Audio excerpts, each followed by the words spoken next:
Au cœur du quartier Montédour de Franconville, une toile de 5 mètres de largeur sur 3 mètres de haut est en cours de déploiement.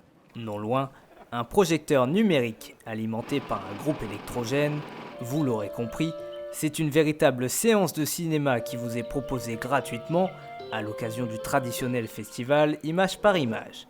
Pour continuer à célébrer le cinéma d'animation, l'association Écran VO, qui regroupe 24 cinémas indépendants du Val d'Oise, a dû se réinventer à l'ère de la Covid.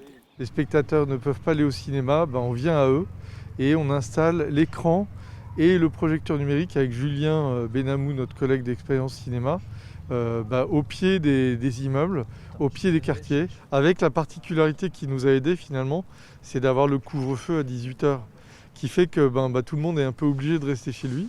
Mais en étant obligé de rester chez soi, on profite finalement du spectacle et du cinéma, et ça c'est génial. Des séances ont déjà eu lieu à Beaumont-sur-Oise, Besançon ou encore Argenteuil depuis le début du festival en février. Au programme, des courts-métrages d'animation portant sur le thème de la liberté, c'est déjà la 4e diffusion ici à Franconville.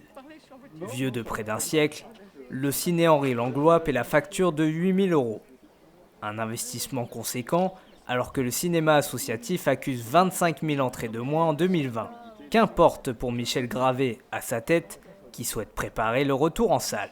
C'était vraiment une très très bonne idée parce que les Franconvillois sont en demande quand même de culture aussi, de cinéma. Les gens ne peuvent plus sortir. Et on espère aussi qu'avec ça, quand les cinémas réouvriront, les gens auront à nouveau envie de découvrir certaines choses.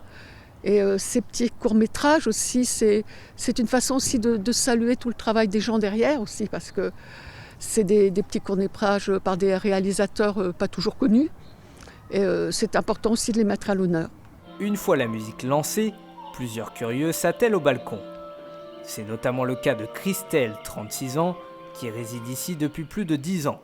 Une bouffée d'air frais pour celle qui vit avec son compagnon. C'est très compliqué avec le corona, plus les variants, on a l'impression qu'on est emprisonné, qu'on ne peut plus rien faire.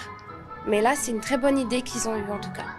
Sa voisine de balcon, Eunice, 43 ans, observe le spectacle avec ses 4 enfants âgés de 5 à 11 ans. Il bénéficie d'une position idéale pour admirer les courts-métrages. C'est la première fois, nous, on n'est jamais vu comme ça. Donc, là, on est dans les cinémas à la maison. Et c'est très bien.